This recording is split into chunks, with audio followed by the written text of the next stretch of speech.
page 26. Paper 26. Paper 26. Ilita. Page 26.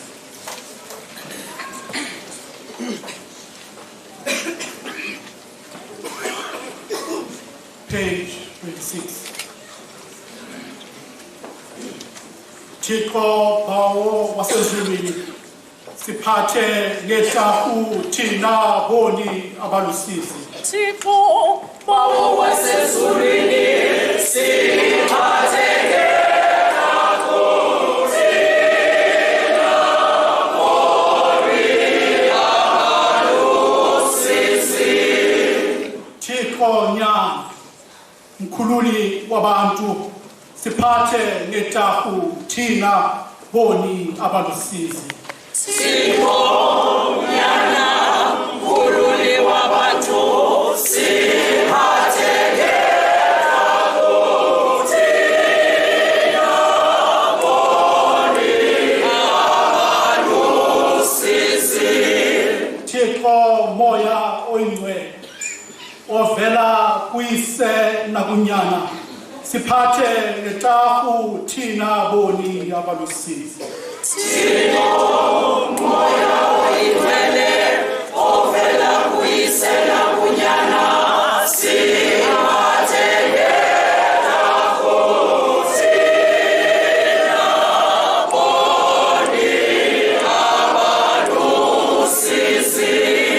Trinity ongcwele oyolukileyo oyingcwalisayo omlilo ntathu zinguThixo emnye masiphathe ngehlahu thina boni abalusizi.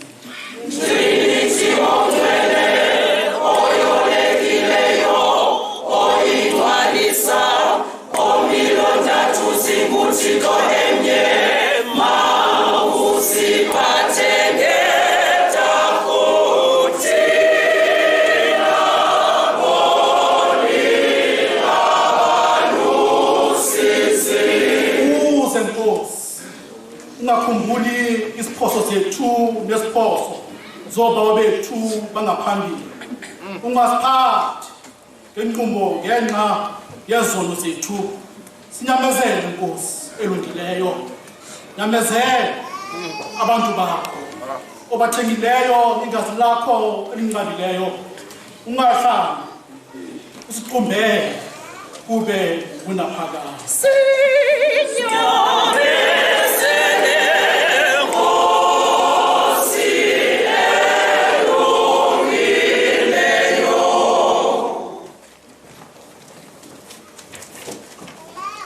Iphepha 28.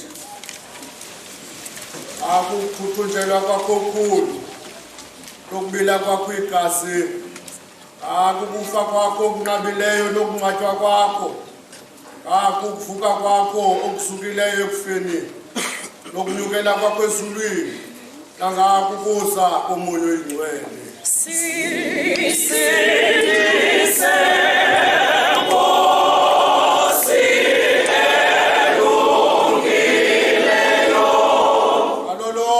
ixesha lokubandezeleka kwethu, ngalo lonke ixesha lethu lobutyebi, ngexesha lokubhubha nangemini yomgwebo. Sisindise Nkosi elungileyo. Thina boni siyakubongoza Nkosi Thixo usive. Uthi kanjalo ulawulo uyiphathe ngobukhosi irhamele yakho ecwele kuzo zonke iindawo ihambe endleleni elungileyo.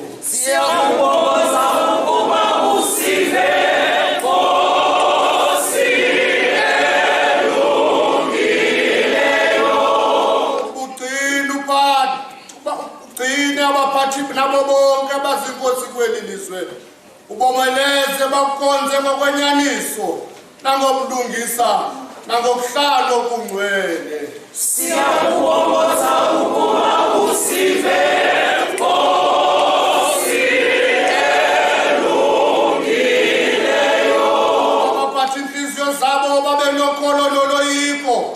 ngothando lwakho baze bahlale bemanyiwe nawe bathanda ukuba kudunyiswe wena. Siyakubongoza ukuba usive Nkosi elungileyo.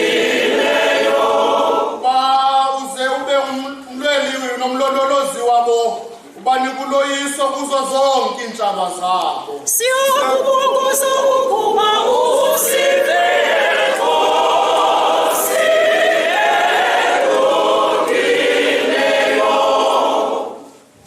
Phepha 30.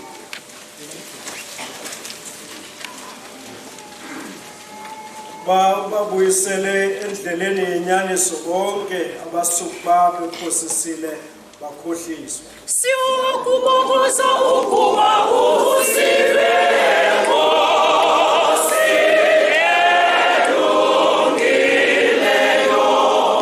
Siyabongoza Nkosi ukuba uneleze abo bemiyo, unwabise uxhase abanhliziyo zithambileyo, ufunule abawayo, uthi ugqibela umkhahlele phansi kweenyawo zethu uSathane.